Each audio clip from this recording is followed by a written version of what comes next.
Good morning, Breakfast with Bacon fans. When someone's on my show for the first time, they are a guest. The second time, they are a friend. I've brought back my friend and guest, Kevin Wells. He's an author, and I'll just quickly throw out there, I love him extra because he's a big baseball guy. He used to be the beat writer for the Tampa Bay Rays, which look at them now, man. I mean, those guys, okay, I shouldn't talk about them because they're on this like massive winning streak. But Kevin is a holy man and he likes to write about holy people. And his career has taken such a powerful turn into holy people, saints. The last show that we did, we talked actually about his uncle and the priest. So today we are talking about another holy man. We are talking about the Venerable Aloysius Schwartz. Some of you may have heard about him. Most of you may not have, but this man was born only 9 years before my own father in our generation in 1930. So I've done already too much talking, Kevin. I'm excited because you've also written a book called Priests and Beggars, which really led well, actually, it was a whole book, was a story in his life. So kind of cover the welcome, glad you're on the show, and take us to this fantastic model for our time. Christine, it's great to be on your show. I love being on your show because I love hosts with tons and tons of energy. And you got that in spades. It's I could do 10 podcasts on this man, but I'll just start with this.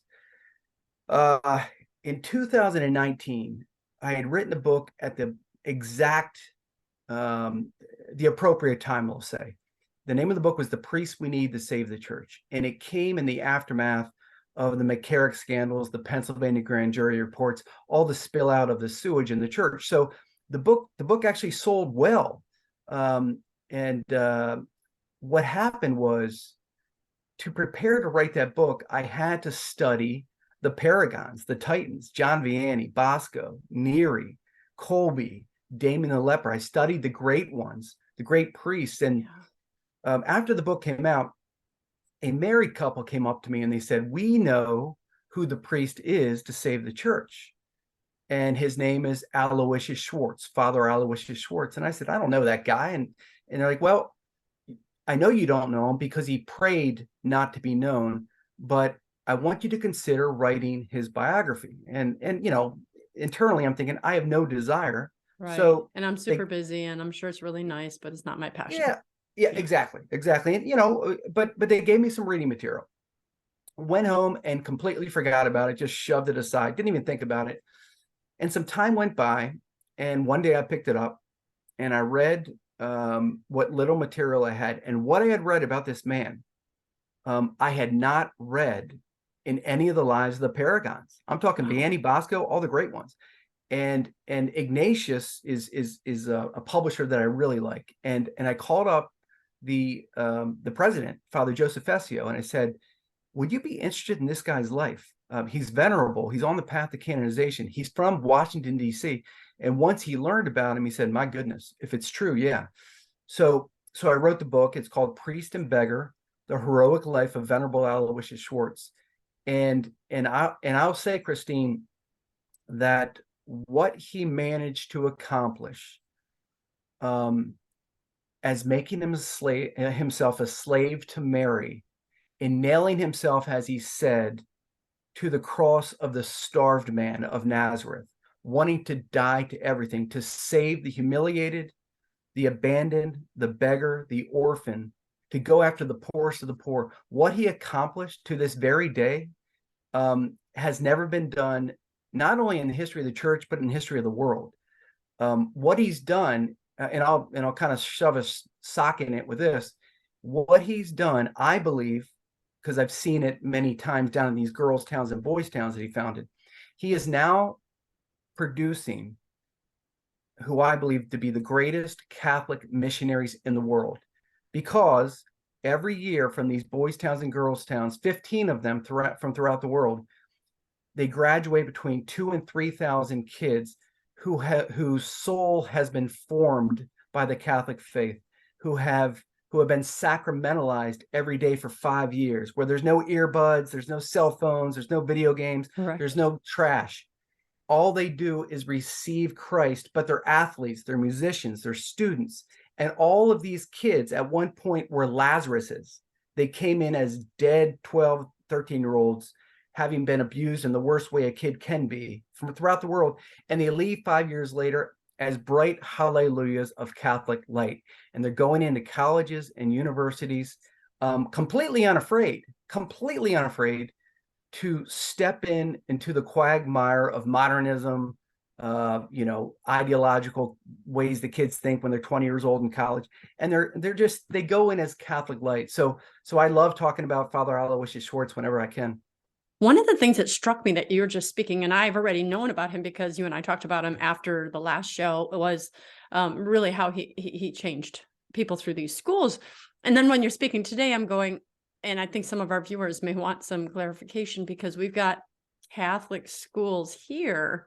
But as you and I know, a lot of them are teaching modernistic principles, are allowing things that totally go against the Catholic Church. So what made these schools different that these people are? Is it the fact that they don't have the earbuds and the outer world? Or how come these are getting true Catholic holy theology? Well, Father Al would have it no other way. When he established the first boys' towns and girls' towns in 1964 in post-war Korea, he formed an order of nuns called the Sisters of Mary. And he told them right away, the way we teach, the way we serve is to wear a constant crown of thorns, to sacrifice, to catechize these kids the right way. We will proclaim the gospel. We will teach the catechism. There'll be no pollution in the teaching. So that's sort of been the stamp for all these 50 years. All these years later, in these 15 boys' towns and girls' towns, nothing's changed. So the sisters know that today there's, I think, 391 sisters throughout the world. Their chaplain is Father Dan Leary. Today, all these years later, nothing has changed. They understand that the fullness of the Catholic faith is the only thing that they're going to allow these kids who have been so wounded to heal. So it's confessions, regular confessions, it's holy hours, it's the rosary every night at 7, it's frequent masses, it's catechism, it's the real stuff. Right. So that's why I'm thrilled by it, because it's deliberately, authentically Catholic. So this may be a rabbit trail. I don't think it is, but I know you've studied this guy profoundly, and so you may know this answer. But so I work with a lot of people who were sexually abused or physically abused, or just all these different childhood traumas. And they go to school, and this trauma stays with them their whole life. And so, of course, I'm already listening to these, the medicine, right? You got to get the rosary and the mass and the sacraments and confession. Did they speak to her? Because you're talking about they're teaching it and they're going out healed. These are the kids who have been, like you said, not only were they sexually abused, they were out on the streets. They were forced into prostitution. They were, what did the Indians call? There's the lowest caste, the untouchables, right? So are we finding through these types of schools that they actually do feel that the trauma is healed, and or is that something you didn't specifically study because you were studying him? But that's what came to my mind when you're talking about, when you give them the medicine, Kevin. You hit the bullseye on everything. You hit the bullseye on everything. Nothing works. Nothing works unless Father Dan Leary and counselors and psychologists, Catholic psychologists, and these sisters and teachers take a scalpel and they carve and they carve and they carve into, and they finally get to that wound. And maybe the wound happened when they were 8 years old, when they saw mom do this, or dad did this to them in the middle of the night, or whatever it was, or they're hit by a pipe by MS-13 because they wouldn't sell drugs, whatever it was. And Father will hold up the wound when he finally gets to it, and he'll say, "Are you ready to walk?" And the girl or boy will say, "Father, I can't, because I'm an A, prostitute. B, I'm a Mary Magdalene. C, because I'm the worst of the worst. 4, because I plowed fields barefoot every day and went home with no meal, so I'm a beggar." And Father will say, no, I am your spiritual father until you take that sign and throw it away, until you put that little billboard attached to you and throw it away. You cannot heal. So I'm not going to allow you to leave this boys' town or girls' town with that wound. So the majority of the work, before they can sacramentalize the soul, they know a wounded soul to a certain extent can't be fully sacramental. So they hold up the wound, they get rid of it. You know what they, Christine, this is beautiful. They You know heal what, the Father Dan? wound. They heal the wound. Oh my gosh. They write the wound down on a piece of paper in front of the monstrance. The girl writes it down, sticks it at the foot of the monstrance like the hemorrhaging woman. Father Dan gathers up all the wounds, and they go out and they burn them. And then Father said, okay, this is very nice. You know, it's kind of a public display of good, but will you walk with me now? And the kids say, well, Father, can we? Yes, you can. Follow me. Just follow me. And then he leads them fully into the sacramentization of their souls. All the sacraments are given. And that's why they can leave, as I say, again, bright hallelujahs of Catholic hope. Wow. That made me well up, because we're looking for that. We are looking for that today everywhere. We're looking for it in drugs. We're looking for it in overachieving. We're looking for it at the gym. We're looking for it in all these ways. And you still see this walking wounded in our entire, not just the American culture, but all cultures. And Satan's just trying to win souls. And so this, and this Father Leary, you're saying everything is from the model of the Venerable Aloysius Schwartz. Yeah, he stepped into his shoes about 3 years ago. He told me when he first started, he said, man, you know, trying to follow Father Al is a kick in the teeth every day because it's impossible. But Father Dan, I'll tell you this, Christine, he does work. This is no Irish embellishment. He works 7 days a week, every day of the year. There's no golf, there's no vacation, there's no beaches, 16, 17, 18 hours a day. This is no embellishment because there's too many kids and there's too many wounds and there's too many sisters that need also spiritual direction. There's too much. So there's no time off. And God bless Father Dan Leary, he has some special grace. I've written about him before, where he'll get 3-4 hours of sleep every night. And somehow he gets up to start his day at 4:30 with the holy hour. Somehow he has the spiritual energy to do it again. Yeah. And that is a grace. That's a physical grace to be able to do that. Take us back to Father Aloysius then, because again, this is going to sound like I'm cracking one of my usual jokes, right? But do you know how many years God pressed on me for Lent to take off my socks? I can give up food like the best of them. I can starve myself for a month. I can fast. But I hate being cold. To me, hell is not fire. Hell is laying me on a brick of ice, right? And so like 3 years, God was like, take off your socks. And if my feet are freezing, I can't focus and I'm at my desk and I'm like, and then so last year was the first year I took off my socks for Lent and I still took a blanket and I kind of wrapped my feet. So I didn't have socks on, but I like wrapped myself up. So I like on the inside, I'm listening about Father Aloysius, give me suffering, pin me to the cross. I'm like, I barely took my socks off. You know what I mean? And that to me was suffering. And then I'd go to bed at night. My feet were cold and I was trying to fall asleep and I can't fall asleep because I'm cold. You know what I mean? Is that not embarrassing? That we're listening to this man and it's like, okay, cut my arms off, just do whatever you got to do. I'll suffer like Jesus. I'm like, I don't really want to suffer that much, Christine, I'm going to call that a hardcore penance. I give it to you. Taking the socks off, I'm going to give it to you. Okay, thanks. Yeah, I think that's a big penance right there. No, really, if you got cold feet, you don't want to do it. That's a tough thing. But Venerable Aloysius Schwartz wanted to live the life of suffering. When I talked to you about him last time, just nail him to the cross. So give us some ideas. What are some of the ways that he did that? How did he manifest it? Let me say this. So he's on the path of canonization. So he was handpicked by God to do special things, and he accomplished them. But from the earliest days, he grew up in the teeth of the Great Depression. You couldn't have been raised at a worse time. Hitler was on the rise. The dust storm were killing thousands.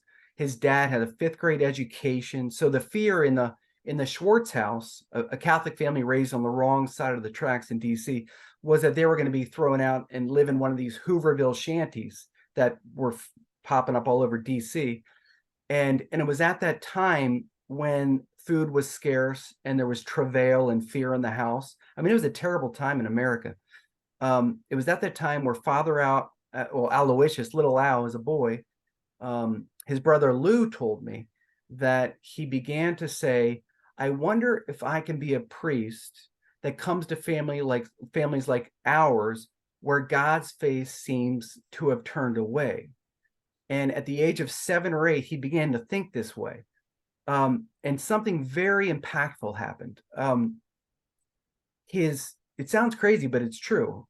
His uncle lived in Minnesota, and he owned a 5 and 10, a little shop, and he would send down the Schwartz family the leftover comic books that people didn't buy from the previous month. So Al would get Captain America, Superman, Spider-Man, and he would just toss them aside. He gravitated to one comic book. It was a Marvel comic book called The Boy Commandos, and what they were, it was 4 orphan boys that would travel to the worst places in the world, like Hitlerville, Naziville, and they would take on the bad guys that nobody else wanted to, because he understood that unless chaos was confronted, chaos would prevail. So that's when he said, I wonder if a priest can be a hero this way. I want to be a priest like these 4 orphan boys that travel the world. And he was the only kid, he was very smart. He was the only kid in Washington, D.C. to get a full scholarship to a prestigious high school called Gonzaga High School. It's still there. It's a great high school. He turned to his dad and said, Dad, I don't want to go. I want to join seminary. I want to get this thing started.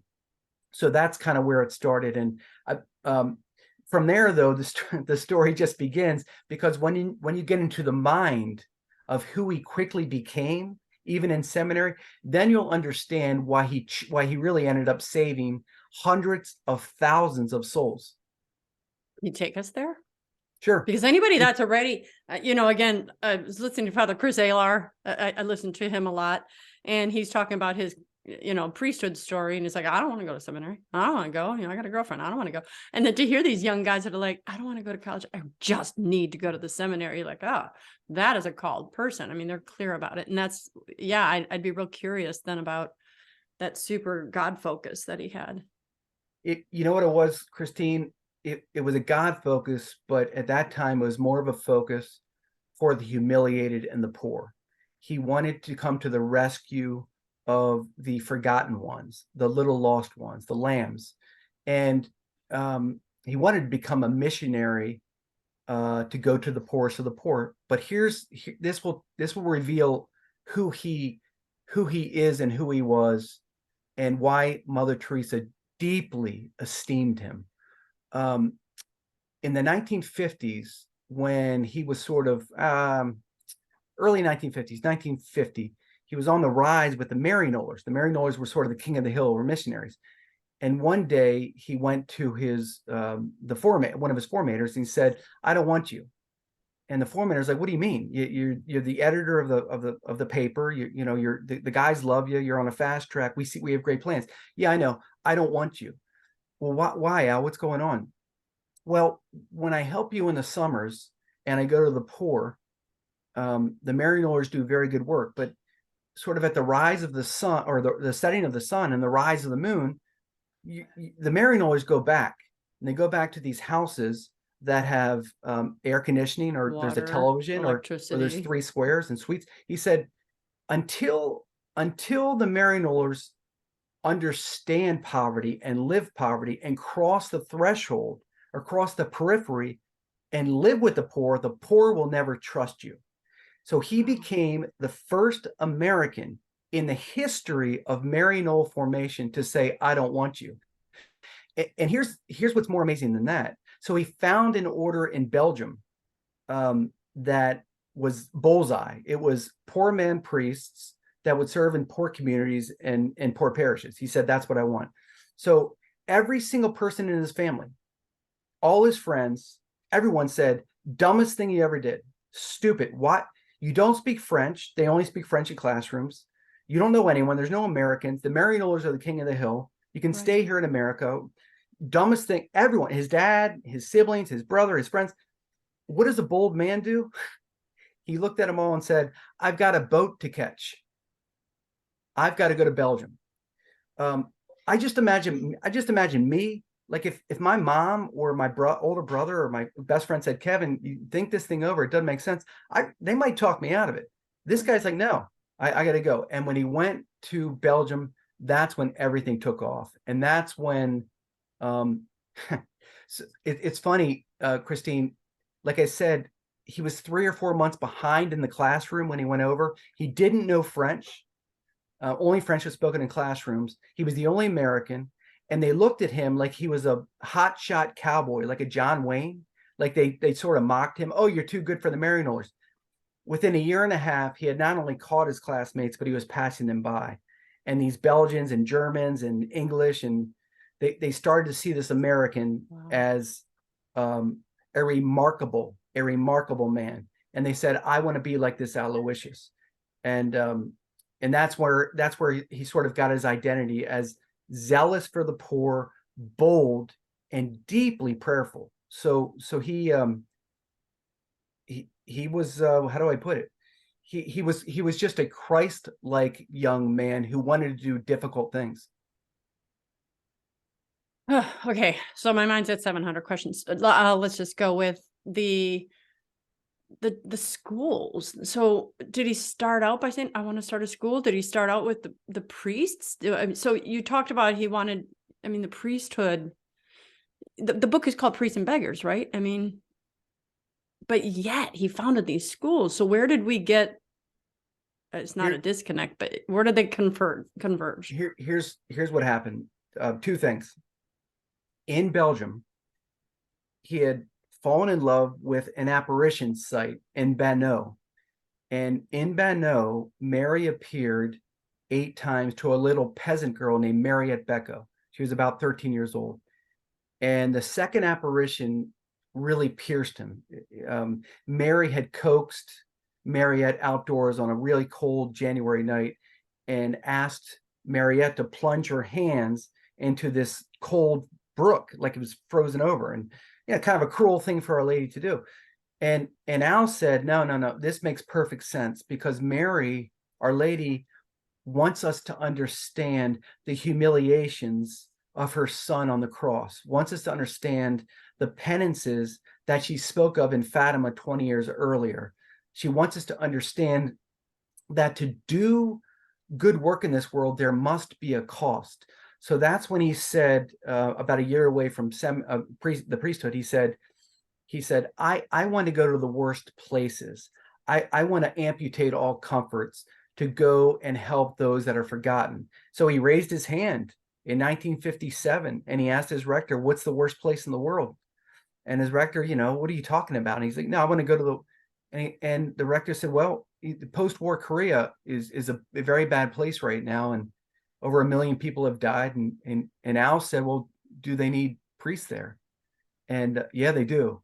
So in the winter, on the Feast of the Immaculate Conception in 57, he gets off a train on the Southern Peninsula in Busan, Korea. And he looked into a dystopian novel. He said in his journal that he saw lepers in the streets rubbing their limbs off people to steal their money. He saw women impregnated by American servicemen, living under bridges as pariahs to society. He saw orphans left over just like as war shrapnel, just left over landmines. And the big thing he saw then was up in these mountains. The southern peninsula of Korea is very mountainous. That's where the tuberculosis patients went, left to die. No one went up those mountains. And Al said on that first day, he said he kind of breathed in all the human waste and the rot and the dead animals. And he said, thank you, Mary.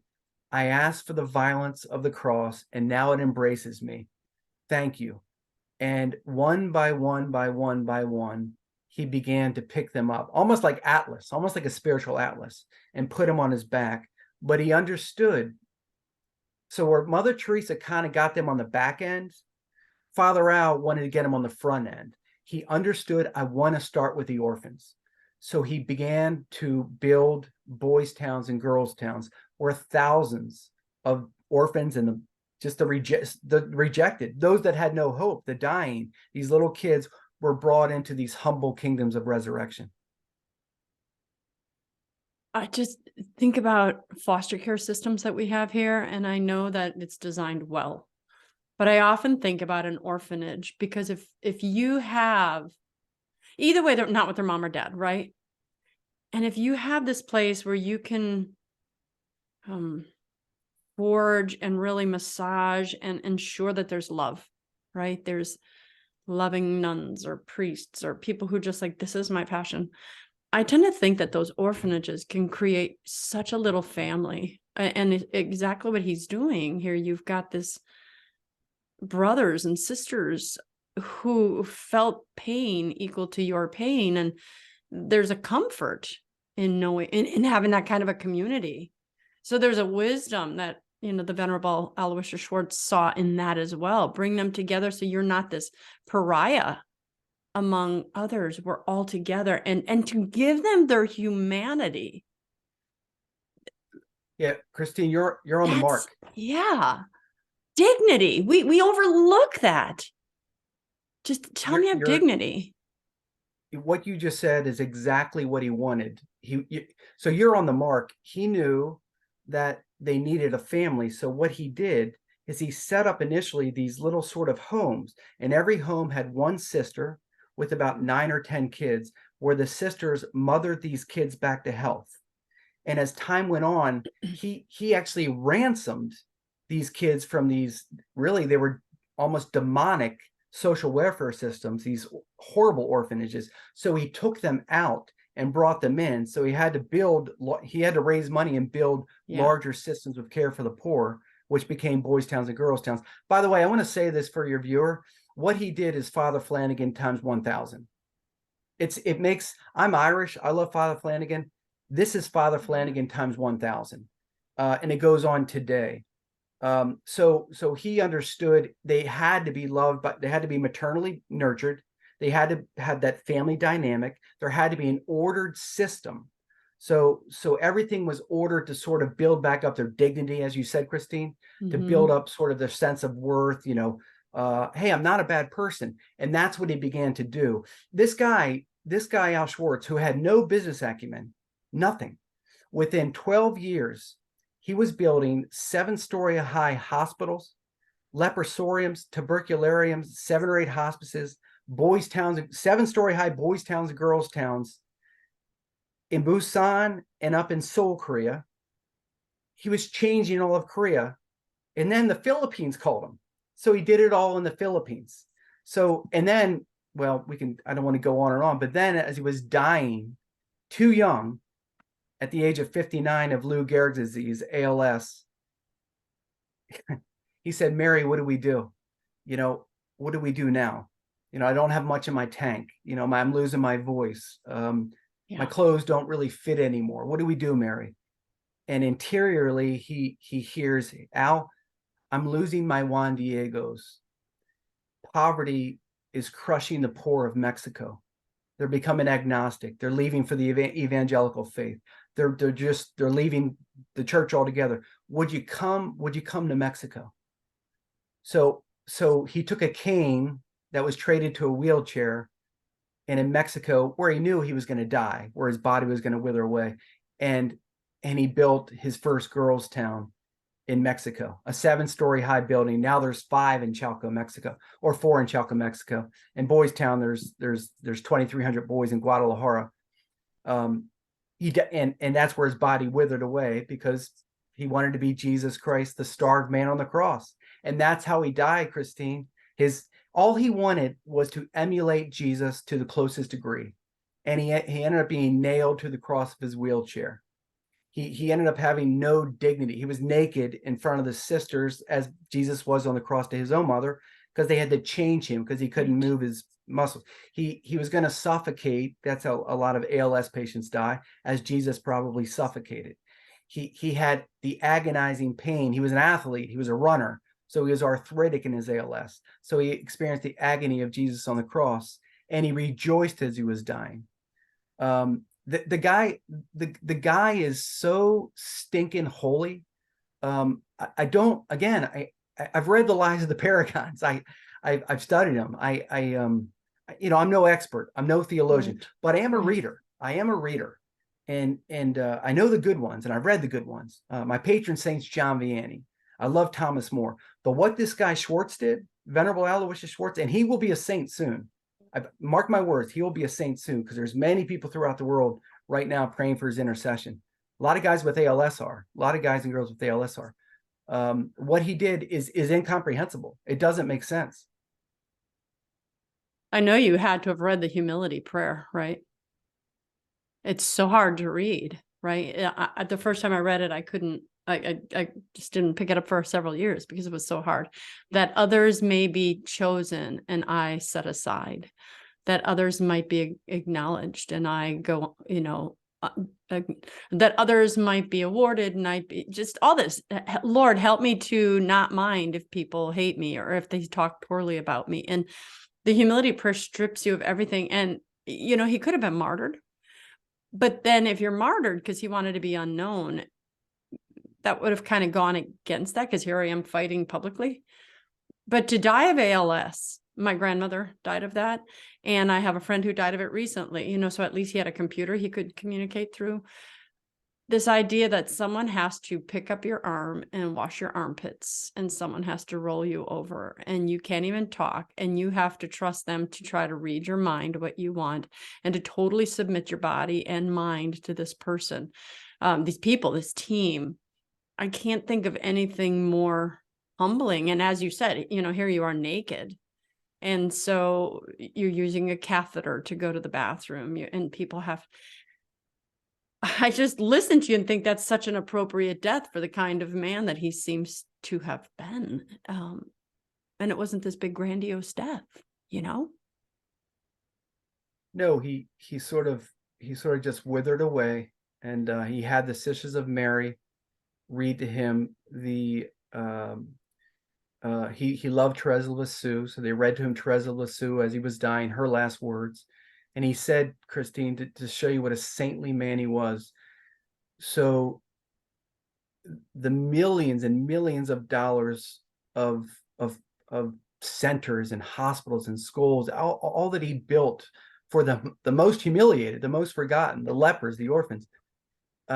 He said, as he was dying, this is my most effective work, because I can do nothing except pray. I can pray that when I do die, the sisters will take my baton and they will push this thing forward. So I'm gonna die praying for all the kids that they're protected by God and that the sisters can do good work. And when he died when Michael Jordan was midway through his basketball career. Bill Clinton was just taking office. This guy was right in our backyard. Right. When he died, the sisters took the baton, opened up boys' towns and girls' towns in Brazil, Guatemala, Honduras, Tanzania. So as I mentioned, today there's about 20,000 kids throughout the world. And I encourage your viewer to, I have a hard time. I'm going to be candid, Christine. I have a hard time giving my money to the church anymore. Who I try and tithe to are places like this. But Father Al and the sisters are not social justice workers. Right. They don't care about social justice. What they care about is curing our world. So they send out little Catholic martyrs, little 19-year-old Catholic martyrs, little missionaries. They get mocked and scorned by their freshman roommate that has tattoos in all the wrong places. God bless them. That has hair 3 different colors, whatever, no judgment. But here's what happens. And I know this because I talked to the graduates. After 3-4 months, a roommate will come up and say, hey, you know what? I judged you. And I saw the rosary and I saw a little placard of Mary in the corner and whoever that Father Al was, that little placard you had. And I judged you. I thought you were just a Catholic weirdo. But I see you now. And I see you're making friends that I can't make. And I see your eyes and they blaze. And I see something in you that I don't have and never knew. Can I be your friend? Oh, of course. Yeah. And then they're brought into the Catholic faith. I beg your viewer to go onto worldvillages.org. I knew nothing about this group 2 years ago before I wrote the book. To go onto worldvillages.org and look at the majestic Catholic work that these Sisters of Mary do every single day around the world to send out Catholic missionaries into the world. And these are the wounded ones. These are the Lazaruses. They come in dead. The sisters raise them up and they go into the world and they say, hey, it is what it is. I was saved in these boys' towns and girls' towns. I was sanctified. I was given new life. So I want to tell you what I know. I can only tell you what I know. So it's as beautiful as anything I know in our world today, what these sisters do. How many of these orphanages have you been able to visit? So I've been to Guadalajara, spent a week with the boys, and I've been to Chalco maybe 5 times at Girls Town. I'm due to go to Guatemala in 2 months. I intend to go. So what I really want to do. So Christine, do we have like one minute? Oh here? yeah, plenty of time. Here's what I really want to do. So the sisters, I think it's important that your viewer knows this. So how do they find the students, right? How do they find the most vulnerable? Well, here's how they find them. We'll just stick with Mexico. So 2 by 2, the sisters climb the hills and the mountains, or they go to the deserts, wherever the most vulnerable kids are. So for instance, in Mexico, the most dangerous state is Guerrero. It's on the West Coast. It's mountainous. That's where the human traffickers are. That's where the majority of them are. So the sisters, knowing this, they go 2 by 2 up these mountains and they split the seams of drug runners, human traffickers, murderers, MS-13, whatever. These mountains are bathed in monsters. And the sisters are like, I don't care. If Father Al did it, I'm doing it. So they go to the village that they're looking for, usually like, 10, 15, 20 houses, and they'll find the most vulnerable girl or boy. And it's almost like the girl or boy's in a tomb, like in a tomb. And the sister will knock on the tomb, pick up the lid. Are you ready to come out? Are you ready to come down the mountain? No, sister, I can't. No, it's time. Your mother's been praying that we would come up this mountain. Your mother wants you to come down this mountain so you can be saved. Sister, I can't because they might kill me and they might kill you. No. God is with us now. You're safe now. Sister, can I come down? Can I come out of this tomb? Can I come down the mountain? Yes. And they stick out their hand, and the girl or boy will grab their hand, and they'll walk back down the mountain, and they'll split the seams of the monsters, and they'll take a 12-hour bus ride back to Chalco, Mexico, and they'll go in, and this Lazarus will be raised up, where 5 years later, they become a Catholic missionary. Tell me about one story that will never leave you. Oh, I got many. Okay, give me 2 or 3. Give me what you got. Well, how about this?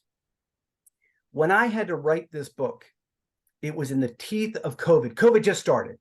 And I knew I had to get to Mexico because there were sisters there that cared for Father Al as he was dying. So a journalist, an author, needs to do interviews. You get your primary sources, right? Yeah. Somehow I got into Mexico when the whole world was shut down. I got in there, so I stayed for a month. And the first day I was there, I went up to Sister Margie. Sister Margie kind of runs all the Americas. And she said, Kevin, I know why you're here. Just be patient. Go to bed tonight. But tomorrow, let's wake up at 9 a.m. and let's get started on your book. So, fine, sister. So the next day I got up and I met her at this place. Beautiful day. Beautiful early May day. And there was 12 girls. And I knew nothing at this point about any of this. And 12 girls are lined up and they're all smiling. They look like they're about 12, 13, 14 years old. They have on blue skirts and white blouses. And they're all smiling. And then one by one, an interpreter began to I would ask them questions. An interpreter told me their story. The first girl that came up to me, her name was Zyra. And she said, Kevin, I was chased an hour up a hill by a human trafficker. She said a man, but it was a human trafficker. I escaped him, and I would always go home to my grandfather because I didn't have a mom and a dad. My grandfather was always drunk at night. So I would kneel in front of a little statue of Our Lady of Guadalupe, and I would pray that the screaming, the violence of his grandfather would stop, and it didn't. So that's the first girl. The next girl, her name, I think, was Antonina. And Antonina said, I saw my father shot dead in the street, and my mother was burned to death. So one by one, these girls are telling me their stories, and the sister, Sister Martha, is interpreting these stories, and she's crying like every other story. And I'm like, sister, you know these stories. Why are you crying? You know these. Kevin, I didn't know they were this bad. So every kid that comes in has been touched by Satan in some fashion, has been touched by Satan. They've been saved. They're the ones that have been hand chosen. They've been picked. I mean, there are countless thousands that want to get into these boys' towns and girls' towns. They're not big enough. They want to get in. So I mean, I'm going to tell you. I'm going to tell you one story. It's on my head just because I was thinking about it the other day. One girl went home for Christmas. She was 16, 17 years old. Went home for Christmas 2 Christmases ago. Her mom asked her to get some medicine at a little shop down a road about 2 miles away. 2 guys jumped her and did you know what? Abused her in the worst way a girl can be abused. Came home, didn't tell her mom. A few days later, she went. The girl, the sweet teenage girl, went out for something else. The same 2 guys got her again. These are the type of girls that are coming in. So what happens? What do these sisters do? They teach these girls Taekwondo. Every day they run with these girls. These girls are runners. Father Al was a marathoner. Father Al ran marathons. He ran every day of his life. These girls run. If you go to Girls Town or Boys Town right now, you better be in shape. Running kids. You better run be in these shape. ovals. They teach them to be athletes. So when they come in and their eyes, they're cast down to the ground, when their shoulders are sort of sloped, when they leave, their eyes blaze and their shoulders are up and their chest is held up. And when the monsters see them, it's very weird. The monsters see them come out as 18-year-olds and they say, let that one go. We can no longer get to her because she's no longer presents herself as someone beaten and broken by poverty. How do you know that? Do you I mean, obviously you're not interviewing the monsters, but how do you know that? So Father Dan, who coaches them up to leave to go home for summer and for vacations, he said, Kevin, I've never known any of the girls that have been abused in the way they have to come back after break ever touched again. And I'm like you, Christine. I'm like, well, how? Why is that? Because they, in a sort of in a supernatural way, the monsters know we can't get this one anymore. Maybe the monsters move on to somebody else. I don't know. But when they see this one, they sort of see a resurrected strength in this kid. So they just stay away.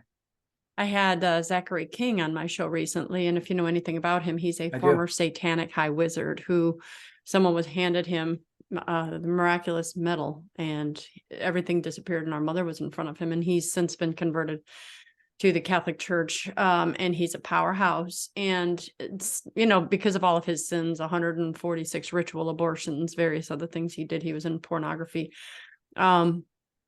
He is now diabetic. He is now blind. He is missing a leg. And he says, that's the least I could receive for all the sins of my past. And he talks about this time where he was in a church. He was going in to speak, and of course he's blind, and this incredibly powerful white light and then a blue light came, and he knew someone holy was near him. And he later said, who was standing next to me? And they're like, that's Mother Superior. And he's like, I want to talk to her. She's super holy. She's got something. And they're like, well, she'll never talk to you because she's humble and she would cry and she blah, blah, blah. And so what you just said, well, I've done research as well, that we all have an aura. And you and I know, I think you can call it an aura, you can call it whatever, but the Holy Spirit has a supernatural light around us. And I believe the demons inside those monsters saw that. They absolutely saw the power of God, and it was impenetrable. And what an amazing thing that, Father Aloysius Schwartz was doing. What an amazing insight to know, to do. I save marriages. I know how to get into people's hearts. So he's helping them in their hearts to heal emotionally. He's helping them in their spirits to heal as Catholics. He's helping them physically, body, mind, soul, spirit, all of it. And so, to be an athlete, to build them up even in the worldly ways, because you picture them, they're just going to be holy in these wimpy little things. But But no, you're out there, you're getting taekwondo, you're physically fit, you're mentally fit, you're emotionally fit. That's some kind of supernatural predestination for Father Aloysius to know to do all of that. Can I paint a quick analogy? Yeah. So Father Al approached Mother Teresa in the 1970s. And as I said, they esteemed one another's work. They kind of ran in the same circles. Again, Mother Teresa was back end with the poverty. Father Al was front end. Father Al said, I'll make sure they never get to that point. So I'll build them up to be mechanics and lawyers and doctors and teachers, which he's done. Thousands and thousands, 170,000 kids have gone through these boys' towns and girls. 170,000 kids have become priests, nuns, farmers, doctors, run businesses that would have maybe died. Many would have died. So anyway, Mother Teresa saw Father Al, and Father Al was looking down at her, and he said, Mother, I'm going to buy you washing machines. And Mother said, what do you mean? Squinting her eyes, what do you mean? Mother, everybody already knows that your sisters are humble and they shouldn't be in the streets washing their saris. They should be in the streets working. So who gets cocky with Mother Teresa? I don't know anyone, but he got away with it because he had humor and he kind of winked, but she got it because it was all about serving the poor always. They had that heart. Yeah. So it they had a wasn't heart for about the poor. having this extra amenity. It was about more time that I can get in the streets then. Bingo. So the analogy I'm drawing here is that boldness that Father Al had. That's just one example. So Father Al was enormously bold. So people I've interviewed that were with him during that time said that word kept coming up: bold, bold, bold. You couldn't take him down. American priests went after him. American bishops went after him because he was taking the money for Korea. They wrote the Pope and said, tell this American in Korea to stop taking our money. What does a bold man do? He takes a plane to Rome and he wins that war. He was always attacked. That's a bold man. So the analogy is this: when these kids go off to colleges on April 28th, 2023, Father Al knew innately they had to have a backbone. They had to stiffen. There could be no bending to this crazy culture. So that's probably why I think they're missionaries, because there's no subservience to this crazy world we live in. There's no accompaniment to disorder. It is pure block. They are pure blocks of truth, pure blocks of resilience and determination to proclaim the blazing furnace of the fullness of the gospel. That is a true Catholic. They're not going to bend their knee. That's a true They're not going to Catholic. bend their knee to it. I used to tell Deacon Keith Fournier, I said, I used to call myself an evangelical Catholic. And he said, saying evangelical Catholic is like saying Italian spaghetti. He said, you're supposed Italians what? Italian spaghetti. He's like, you're supposed to be evangelical, yet the Catholic faith looks so watered down. So everything you're saying, it's like he brought it back to the truth of what Catholicism is. Your holy boldness, you're a fighter, you're a lover, you're humble, but humility does not mean silence. And all these things. So it seems like they're putting all these puzzle pieces back into place for such a time as this, because our world is so screwed up. The idea, I mean, you're actually giving me this great excitement and hope that when I die, we've got all these lights, these fireflies that are going back into the world again. And like, yes, God never, not that he would have, but he didn't abandon us. He left this whole community that's now just going to multiply. What did his brother say? You said you talked to his brother. I'm guessing a younger brother? No, his brother was 1 year older, Lou. Lou said he wanted to be a martyr. That was kind of his goal. He wanted to be a martyr. So it didn't surprise him that he was able to sort of amputate all levels of American comfort. I didn't tell you this. Father Al, when he first got to Korea, he knew, if I'm going to serve the poorest of the poor and do it stripped of all comforts, I need to live like Jesus. So he moved for 5 years into a condemned shack where there was no running water, there was no electricity, there was no comforts. It smelled, because he knew in that shack that he would be stripped away. Like the shack would act as a wine press, crushing all the comfort out of him, so he could actually absorb, sort of like the desert monks and the mystics and the saints and Christ, the starved man. So when he sort of was crushed in that shack, he was able to do the work. And that's why I'm thrilled, Christine, that you're showing the story, because it's the inverse today. It seems to me that today's clergy is too comfortable. And because they're comfortable, the church is collapsing. We're under civilizational collapse. Father Al knew the opposite was true. When he became uncomfortable and died to himself, and as his brother said, he wanted to become a martyr, then tens of thousands of people would be saved, which is precisely what happened through this man who wanted to live like the poor man of Nazareth. He knew, if I'm going to actually say, hey, I'm a Catholic priest, I love Jesus, he had to resemble Jesus Christ as the poor man. And he changed the world. He just changed the world. There's no two ways about it. He changed the world. And he still is today.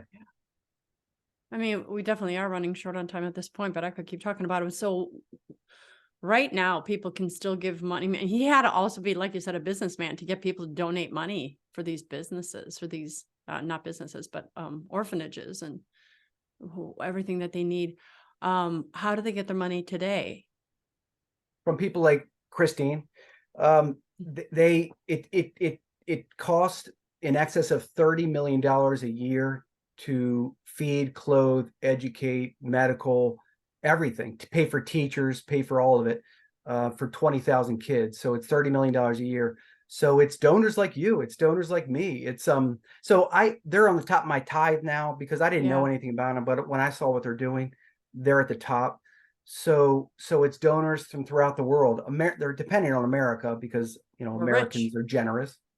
I do encourage your listener one thing: if you suspect for a minute that maybe your tithe money is not doing anything to really help the church, I promise you this. I mean, I beg you, reach out to me, challenge me on it. I beg you to look into what's going on at these boys' towns and girls' towns. And again, please, it's worldvillages.org. Yeah. Worldvillages.org. And my book is Priest and Beggar, the And I'll heroic put a life link to both at the bottom of the show. Actually, if you go Thank just you. click on it, it's right here. So You're great. and when the whole scandal in the church happened, my husband and I stopped giving to the church. Definitely will not give to any of these bishops' appeals and things, because you can't trust where the money's going.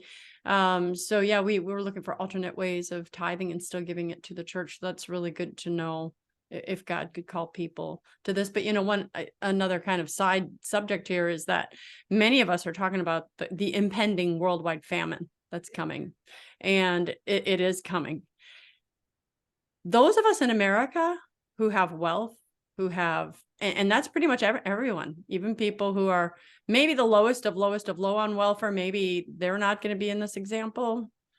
But even the lowest of the low financially on welfare, as one priest came here and said, you still have a soup kitchen. You still have the church.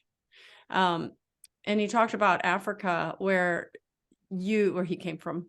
He said, you didn't have a soup kitchen. The church didn't have it. So when a mama ran out of food for her kids, you didn't eat, because the church didn't have any food either. And this one particular example that they gave was these two missionaries, and I believe they were both priests. They went and they were being fed by the organization, and they had 2 sandwiches. And so well, let's turn around and feed the kids that are kind of like in the street here. So they took their sandwiches, each of them, and they cut their sandwiches in 4 pieces. So it's 8 sandwiches, 8 little squares. And they gave one to each kid. And the kids, they noticed, turned around and gave them to other people. And this makes me cry every time. Then he said, why did you do that? And he said, today's not our day to eat. Yesterday we ate. It's every other day they get to eat. And those people will be so much better prepared for the famine. I fast now 2 days a week because our mother told us to. And I remember in the beginning, I dreaded, Good Friday and Ash Wednesday, 2 days a year. I'll never survive without a hamburger. And then 1 day a week was really hard. And then again, so I've gotten to the 2 days a week. And like I said, I can fast because I've trained myself. And so we don't look at how comfort can actually handicap us, because when this stuff happens, I mean, what am I going to do if I can't get my pedicure? What am I going to do if I don't have gas for my car? What am I going to do if I can't fill in the blank? And these people are like, look, we've gone 3, 4, 5 days without food. Suck it up. We can do this. I've been saying it for a couple of years now. comfort is the greatest evil in the church and society. It's not I sexual agree. sin. It's comfort, because you said it. Thomas Aquinas defined effeminacy as this. He said, it's not what you would think, like effeminate men or emasculated Right. men. He said effeminacy is this. It's when a man sees something that demands confrontation or Action. demands it, Hmm. but he, rather than stiffening and walking in, he backs off because it will impact his comfort. So because clergy worldwide, I speak broadly, but has genuflected to the violence of the world, the megaphone of the world, accompanying it in a lot of ways, afraid to address Joe Biden's demonic pronouncements, etc., or whatever it might be, because they become comfortable, as Aquinas would define it, effeminate. Well, obviously, what happens, you know this, Satan just Yeah. sticks his talons into our world and says, I own this territory. You're not even trying. So yeah, so going back to what you mentioned, Christine, no one really talks about it. Fasting is vital now, Yes, it because is. not only are we stiffening our resolve, but in the future it's going to be something that's going to be efficacious for ourselves as sort of these forces come down. And these people that Father Aloysius Schwartz has, oh, it's the word, raised up, has cultivated. He's cultivated kingdom people. He's made the church Catholic again. And these are going to be the people that are going to be, I mean, it just makes me so happy. They will be our priests. And oh, that's one last question I wanted to ask before we went off. See, I thought I was done. Okay. So we go to Catholic schools and you can barely find a nun anymore. Did you go to a Catholic school? 16 years. Okay. Wow. Look at you. I only went 8. So, and I loved my nun. Sister Elmira would, 4th grade, pull up her habit and she'd play baseball with us and she would get out and we were like, the sister can run. She's got little feet. We just thought it was amazing. And then my kids went to Catholic school here in the 2000s and there are no nuns to be seen. And priests, we have priestless Sundays in many places. So you're talking about these nuns that are helping raise these kids and so on. Now I think I know the answer, but I'm going to ask you. So are they cultivating X number of people? Of course, they can't force them because only God can tell you your vocation. But I'm guessing within these communities of people that are cultivated into being Catholic and get out and go run the world, X number of them turn into the clergy that will then become the nuns and the priests that will spiritually nourish the next group. Am I correct? Of course, that's what's happening. So what, Of like, what course. percentage are we finding? Like 10%, 3%? What? Well, here's what I'll tell you. It's the most beautiful thing. The Sisters of Mary community, they're about 400 strong right now throughout the world. And these girls, these women, these spiritual women are grinders. They're in the trench. As I said, the way they serve is with a crown of thorns. They pray 3 hours every day. That's in their vows. They take five vows. They're one of the only orders that takes 5 vows. So their order is replenished by graduates.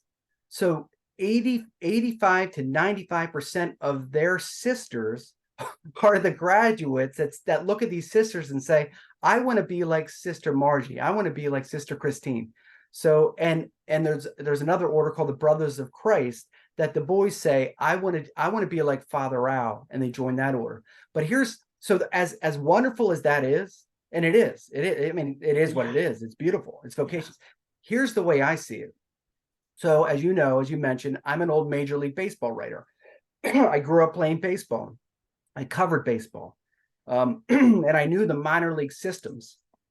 I look at these boys' towns and girls' towns, 15 of them, as 20,000 minor league baseball players that are going through the system. So Class A ball to Double A ball to Triple A ball to graduates, and they become major league players of missionary work in the world.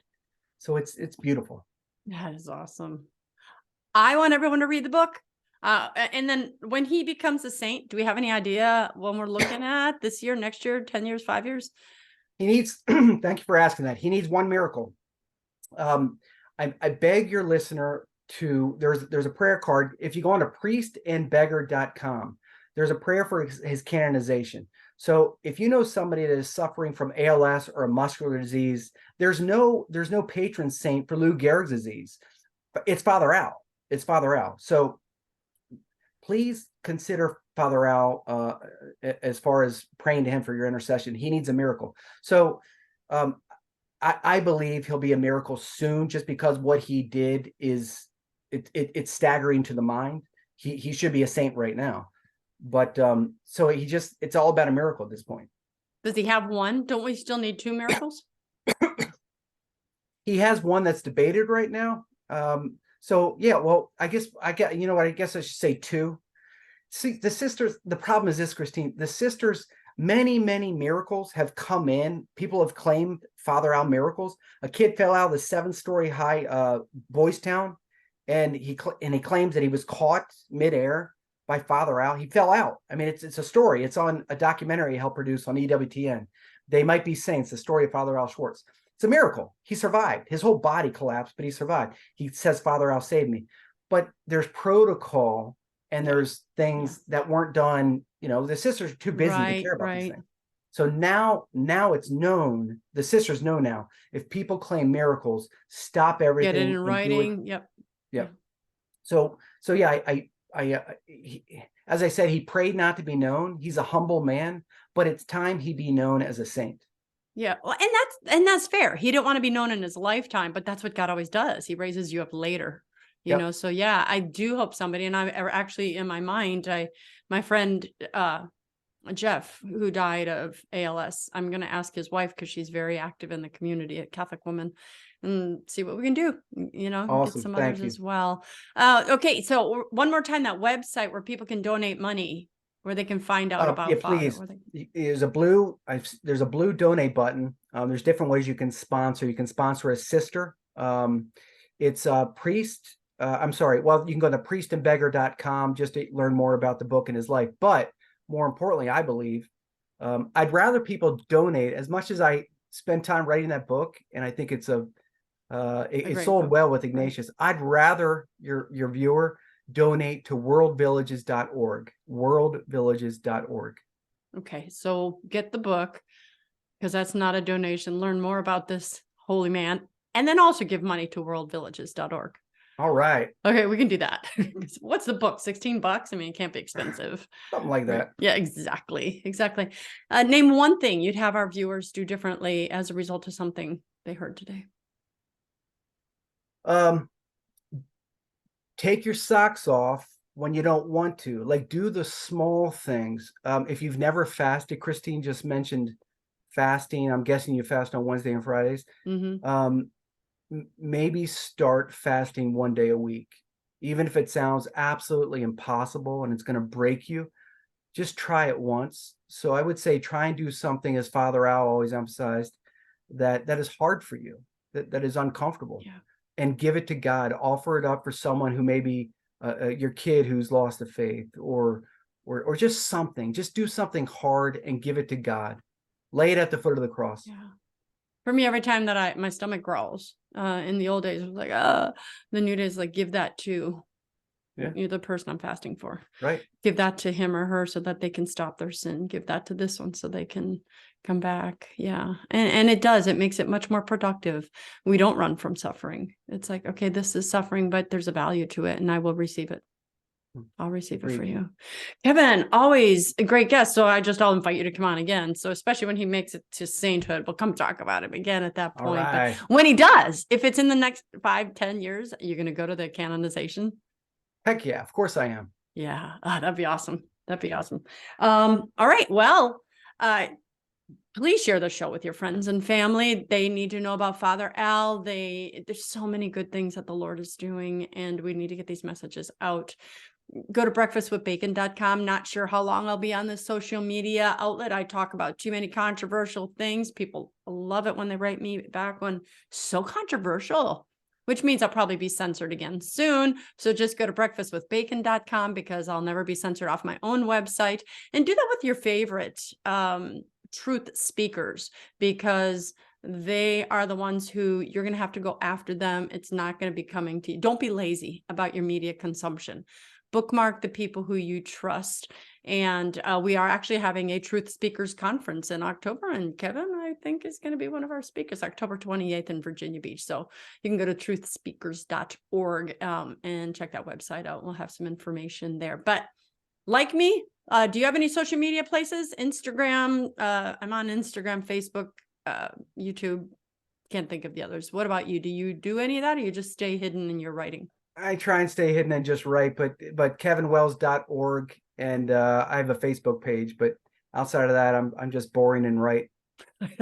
You stay hidden by your computer. Your wife's like, honey, you want a sandwich? Sure. Sure. Oh my goodness. Okay. Thank you. You have been such a dream. And I'm sure Father Al will intervene for you because of how you're helping to make him known. So I'll offer up a prayer to him as well today, because boy, I wish I could have met him. Anyway. All right. Well, I think you remember how I go off the air. I am Dr. Christine Bacon. You've been watching Breakfast with Bacon, and I'd like to remind you always to live your life. Do you remember? Sunny side up. Yes.